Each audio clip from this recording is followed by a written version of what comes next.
오늘 어른들을 위한 잔혹동화는 신부와 장인의 불륜의 늑대가 되어버린 양치기 소년입니다. 그리스 중부 지역 어느 외딴 곳에 자리해 있는 깊은 산골에 자그마한 마을이 하나 있었는데 대부분의 주민이 수도원의 포도를 납품해서 생계를 이어가는 마을이었습니다. 비탈길을 중심으로 20여 채의 집들이 줄지어 늘어서 있었고 마을 너머에는 포도밭이 있었으며 언덕에는 키가 작은 풀들이 자라고 있었습니다. 풀밭 여기저기에서 마치 하얀 구름대같이 양들이 모여 풀을 뜯었고 한 소년이 나무에 기대어 앉아 양들이 풀 뜯는 모습을 지켜보고 있었는데 소년의 이름은 아레스였습니다. 아레스는 매일 반복되는 일상이 따분했으며 하루도 지루하지 않은 날이 없어 가끔 늑대가 나타나 양떼를 습격한다는 거짓말로 고함을 질러 마을 사람들을 골탕 먹여놓곤 낄낄거렸습니다. 그 일로 매번 야단을 맞았으면서도 아레스는 늑대가 나타났다고 큰 소리를 지르는 장난을 멈추지 않았는데 일이 되풀이되자 마을 사람들은 아레스가 아무리 도움을 청해도 그러려니 하고 지나쳤습니다. 아레스는 언덕에서 내려오는 길 두 번째 집에서 혼자 살고 있었는데 아레스가 꼬마였을 때 마을을 휩쓸었던 전염병으로 부모가 세상을 떠나자 고아가 된 아레스를 마을 사람들이 한마음으로 돌봐주었습니다. 아레스의 이웃집에는 아레스와 같은 또래의 소녀 헤스티아와 아버지가 살고 있었는데 시골에 사는 대부분의 소녀들처럼 헤스티아도 얼굴이 까맣게 타서 얼핏 보면 매우 거칠어 보였습니다. 하지만 본래 얼굴은 매우 고와서 마을 사람들 모두가 알아주는 아름다운 숙녀로 커가는 중이었는데 헤스티아의 가족은 14년 전 외지에서 온 이방인이었습니다. 갓난아이였던 헤스티아를 안고 막 들어왔을 때 마을에는 헤스티아의 엄마가 기사와 눈 맞아 도망친 백작의 딸이라느니 수도원에서 수녀와 집사가 눈이 맞아 부부가 된 것이라는 등 뜬 소문이 돌았습니다. 갓난아이를 둔 여인의 외모가 매우 세련되고 아름다워 시골에 살 수 있는 사람으로 보이지가 않았는데 헤스티아의 어머니는 얼마 지나지 않아 세상을 떠나고 말았습니다. 아레스에게서 부모를 빼앗아 갔던 그 전염병에 저세상 사람이 되어버린 것으로 그렇게 젊은 아비와 저질같던 헤스티아만이 마을에 남게 되었습니다. 아내를 여인 헤스티아의 아버지는 시간이 흘러도 재혼을 하지 않았는데 옆 마을에 사는 할멈이 몇 번이나 젊은 과부와 다리를 놓아주려 했지만 헤스티아의 아버지는 단호히 거절했습니다. 어려서부터 함께 자라다시피 해서 아레스와 헤스티아는 남매처럼 가까운 사이가 되었는데 가족이 없었던 아레스가 마음속으로 점 찍어둔 신부감은 당연히 옆집 소녀 헤스티아였습니다. 아레스는 기회가 있을 때마다 헤스티아에게 자신의 속마음을 내비치곤 했다. 나는 나중에 너하고 결혼할 거야. 결혼이라는 건 혼자 하는 게 아니잖니. 그래서 지금 묻고 있잖아. 지금 내가 한 말은 나한테 하는 질문이 아니라 순전히 일방적인 통보거든. 어쨌든 내가 내 행복을 책임질 거야. 내 행복은 내가 책임져. 너 설마 날 믿지 못하는 거야? 잊을만 하면 늑대가 나타났다고 뜬금없이 외쳐대서 마을 사람들을 놀라게 하는 거짓말쟁이를 내가 어떻게 믿니? 헤스티아는 늘 아레스의 고백을 장난스럽게 받아 넘기곤 했지만 헤스티아가 아레스를 싫어하는 것 같지는 않았는데 아레스는 진심이 헤스티아에게 전달되지 않는 것 같아 답답하고 신경질이 났습니다. 그렇게 몇 년이 흘러 아레스와 헤스티아가 성인이 되자 마을 사람들은 자연스럽게 두 사람의 결혼에 관심을 갖기 시작했는데 대부분의 마을 어른들은 당연히 둘이 결혼할 거라 믿고 있는 것 같았습니다. 그러고 얼마 지나지 않아 두 사람은 결혼식을 올렸는데 작은 마을이라 마을 전체의 경사라도 난 것처럼 한바탕 축제가 벌어졌습니다. 아침 일찍부터 시작된 결혼식은 밤늦게까지 이어졌는데 사람들은 공터에 모닥불을 피웠고 모두가 넉넉하지 않은 형편이었지만 결혼을 축하하기 위해 갖은 요리를 준비해와 테이블을 가득 채웠습니다. 마을 사람들이 공터에서 축제를 즐기고 있는 사이 헤스티아의 아버지가 사위가 된 아레스를 집으로 데려왔고 미리 준비해 놓은 와인을 한 잔 가득 따라 건네준 뒤 입을 열었습니다. 헤스티아가 마음에 드는가? 아레스가 부끄러운 듯 고개를 살짝 숙이며 말했다. 우리 둘이 어렸을 때부터 워낙 친하게 지냈잖아요. 다른 여자는 꿈에도 생각해 본 적 없어요. 그랬구나. 그런데 아저씨야말로 제가 마음에 드세요? 마음에 들지 않았다면 아마도 이 결혼은 없었겠지. 아차, 이제 아저씨가 아니라 아버님이라고 불러야겠지요? 열심히 잘 살겠습니다. 아버님. 그래야지. 그렇게 마신 술이 한 잔 두 잔 늘어나면서 아레스는 조금씩 몽롱해져 갔는데 결혼식을 올린 특별한 날인 만큼 정신줄을 단단히 부여잡아야 한다고 생각했지만 의식은 자꾸만 엷어지고 있었습니다. 와인을 마시던 주방 테이블에 엎드린 채 정신없이 굴어떨어진 아레스가 잠에서 깨어난 것은 자정 무렵으로 마을 사람들은 모두 다 집으로 돌아갔는지 노랫소리도 더는 들려오지 않았습니다. 주방 문 틈새로 거실 쪽에서 불빛이 들어왔고 누군가 움직이는 듯한 인기척이 느껴졌는데 아레스는 시혼 첫날부터 추운 꼴을 보인 자신을 책망하며 애써 정신을 다잡았습니다. 자리에서 일어난 아레스는 주방 문 손잡이를 잡아당기려는 순간 모든 동작을 멈추게 하는 이상야릇한 신음이 귓전을 파고들었습니다. 잔뜩 긴장한 아레스는 거실에서 들려오는 소리에 집중했는데 아레스는 수총각이었지만 들려오는 소리는 남녀가 성교할 때 여자 입에서 나오는 교성이란 정도는 직감적으로 알고 있었습니다. 지금 헤스티아의 집에서는 그런 소리가 날 수 없어 이해가 되지 않은 아레스는 조심스럽게 문 손잡이를 잡아 살짝 열었고 숨소리마저 죽여가며 거실 안쪽을 살펴보았습니다. 벽난로에서는 장작이 타고 있었고 소파에는 헤스티아가 결혼식 때 입었던 드레스를 갈아입지도 않은 채 누워 있었는데 입은 절반쯤 벌어진 채 조금 전에 들었던 교성을 간간히 토해내고 있었습니다. 사람들이 건네는 축하주 때문에 헤스티아도 나처럼 취해버렸구나. 그런데 아니었다. 취한 사람이 혼자 교성을 내지르며 술주정을 할 리가 없었다. 고개를 갸웃한 아레스의 시선이 헤스티아의 하반신으로 옮겨졌다. 허, 저건 뭐지? 도대체 누구야? 소스라치게 놀란 아레스는 하마터면 소리를 지를 뻔했는데 어떤 남자가 헤스티아의 치마 속에 얼굴을 파묻은 채 들썩이고 있었고 치마에 가려 보이지는 않았지만 어떤 일이 진행되는지 짐작할 수 있었습니다. 그 순간 아레스의 뇌리에 부엌칼이 떠올랐는데 행복한 미래를 꿈꾸며 결혼식을 올린 날 신부를 범한 파렴치 않은 최소한 목숨으로 응징해야 한다는 생각이 들었습니다. 그때 남자의 상체가 헤스티아의 치마에서 빠져나왔는데 그는 헤스티아의 아버지로 결혼식을 갓 마친 딸을 범하고 있는 것이었습니다. 체액과 침으로 번들거리는 입술을 소매자락으로 쓱 닦아낸 그는 헤스티아가 입고 있던 옷을 본격적으로 벗기기 시작했습니다.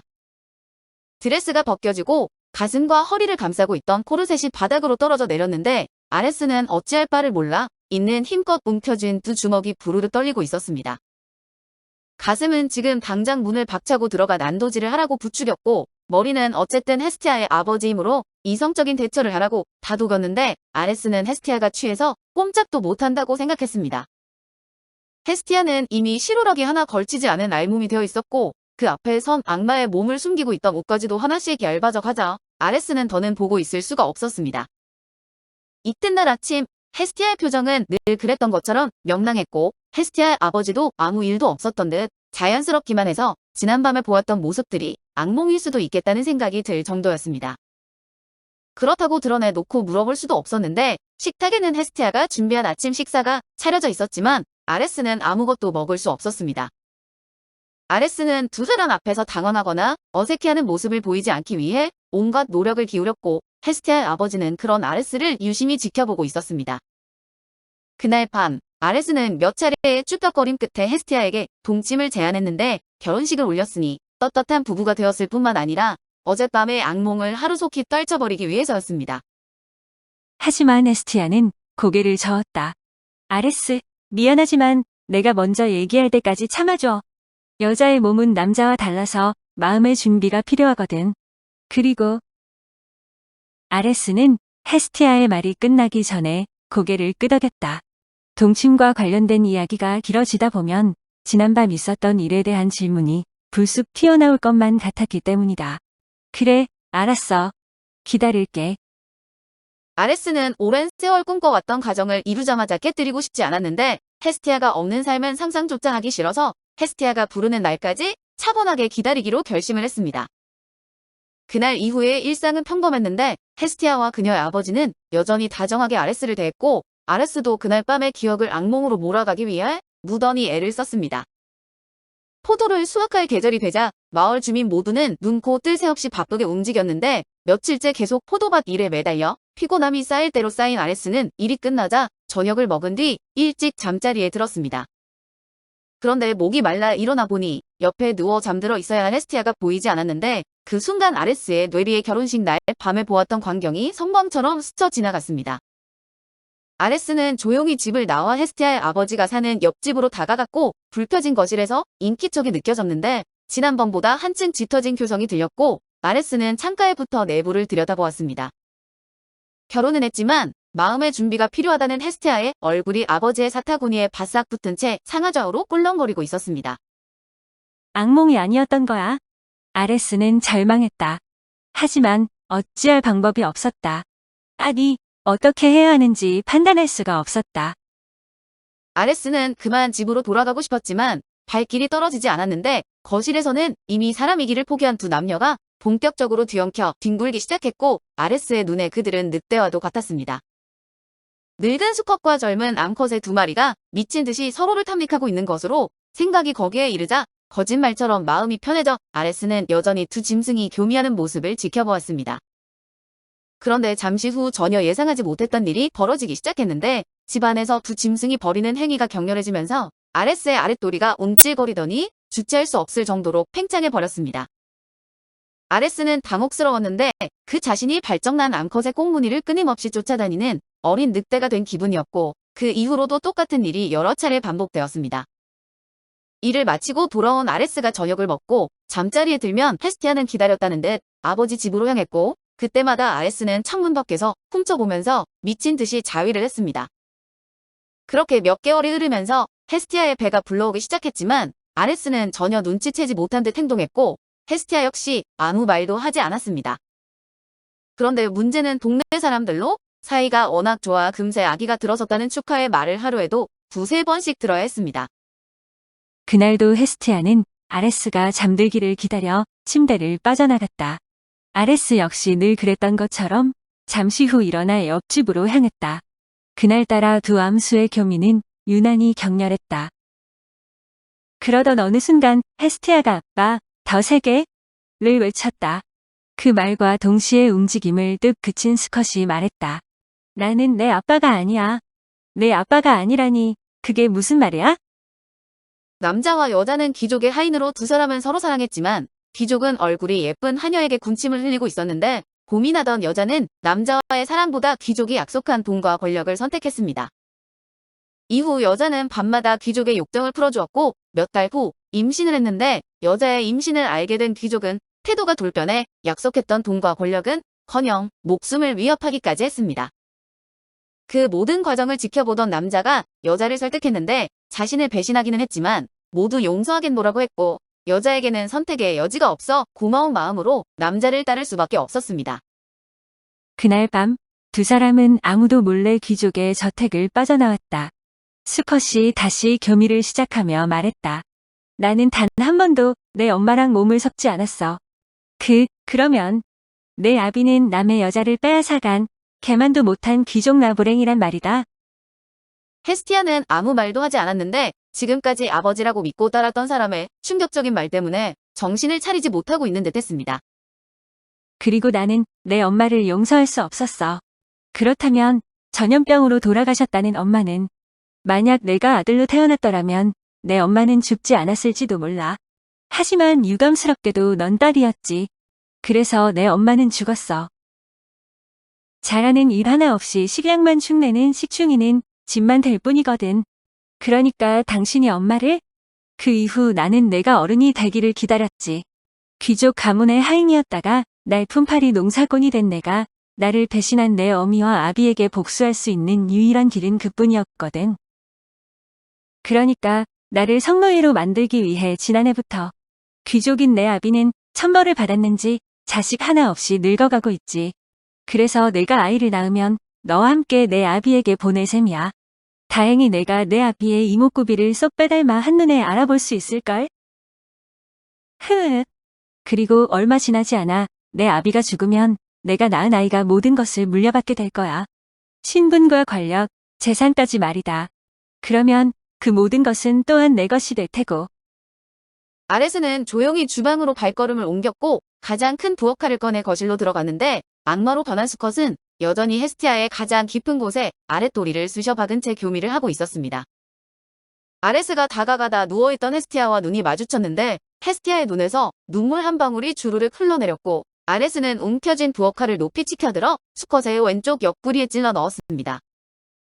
수컷이 비명과 함께 합체되어 있던 헤스티아의 몸에서 분리되더니 힘없이 축 늘어져 버렸는데 아레스는 오랜 친구이자 아내인 헤스티아의 알몸을 처음으로 정면에서 바라보았습니다.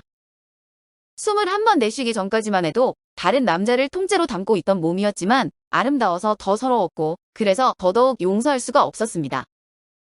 아레스의 입에서 들릴 듯 말 듯 작은 목소리가 새어나왔다. 행복하게 살자고 약속했었잖아. 하지만 헤스티아는 몽롱한 표정으로 아레스를 바라보고 있을 뿐이었다. 너를 진심으로 사랑했다고. 잠시 후 아레스는 다시 한번 부엌칼을 치켜들었다. 비명을 들은 마을 사람들이 몰려들었을 때 아레스는 알몸으로 칼에 찔린 부녀의 시체 앞에 정신 나간 사람처럼 앉아 있었다. 도대체 어떻게 된 일이야? 말을 좀 해봐, 아레스. 쏘스라치게 놀란 마을 사람들이 거듭 물어도 아레스는 마비된 듯 그 모습 그대로 멈추어 있었다. 한참이 지난 뒤 아레스가 벌떡 일어나며 외쳤다. 늑대였어요. 아레스의 손가락이 헤스티아의 아버지를 향하고 있었다. 늑대가 왔었다고요? 하지만 아레스의 손가락을 주시한 사람은 아무도 없었다. 그 말을 끝으로 아레스는 집 밖으로 뛰쳐나갔다. 몇몇 남자들이 뒤를 쫓아갔지만 도저히 따라잡을 수가 없었다. 아레스는 그렇게 늑대가 산다는 언덕 너머 울창한 숲으로 영원히 사라져 버렸다. 오늘 어른들을 위한 잔혹동화는 신부와 장인의 불륜의 늑대가 되어버린 양치기 소년이었습니다.